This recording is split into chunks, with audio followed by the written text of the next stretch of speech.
ہم کو یہ وحی ہوئی ہے کہ عذاب اس کو ہوگا جو جھٹلائے گا اور منہ موڑے گا۔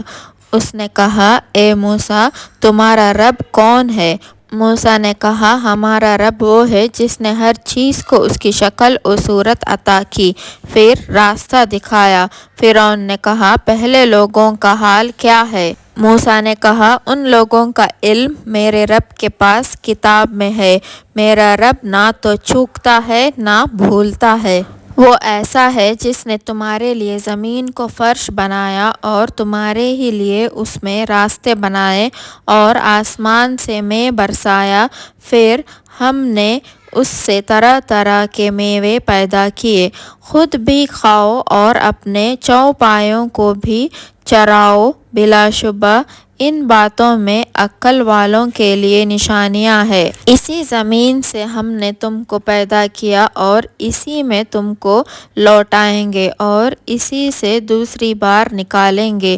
اور ہم نے فرعون کو اپنی سب نشانیاں دکھائیں، مگر وہ تکذیب ہی کرتا رہا اور انکار کرتا رہا۔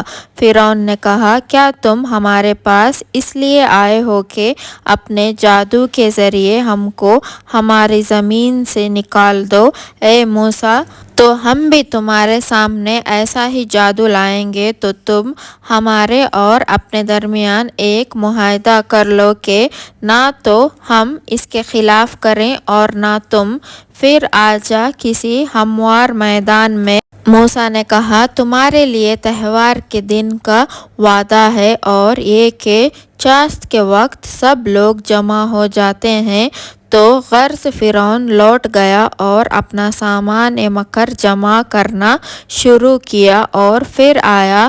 موسیٰ نے ان سے کہا، ہے کم بخت، اللہ پر جھوٹ مت باندھو ورنہ عذاب سے فنا کر دے گا، اور جس نے جھوٹ باندھا وہ نامراد ہوا۔ پس وہ اپنی رائے میں اختلاف کرنے لگے اور خفیہ خفیہ باتیں کرنے لگے۔ وہ سب کہنے لگے، بے شک یہ دونوں جادوگر ہیں کہ اپنے جادو کے ذریعے سے تم کو تمہارے ملک سے نکال دیں اور تمہارے شائستہ مذہب کو برباد کریں۔ تو تم اپنے جادو کا سامان اکٹھا کر لو اور پھر قطار باندھ کر آؤ، آج جو غالب رہا وہی کامیاب ہے۔ انہوں نے کہا، اے موسیٰ، یا تو تم اپنی چیزیں ڈالو یا پھر ہم اپنی چیزیں پہلے ڈالتے ہیں۔ موسیٰ نے کہا، نہیں، تم ہی پہلے ڈالو۔ پس اچانک ان کی رسیاں اور لاٹیاں موسیٰ کے خیال میں ان کی نظر بندی سے ایسے معلوم ہوئے کہ میدان میں دوڑ رہی ہیں۔ موسیٰ کے دل میں خوف پیدا ہوا۔ ہم نے کہا کہ خوف نہ کرو، بلا شبہ تم ہی غالب رہو گے۔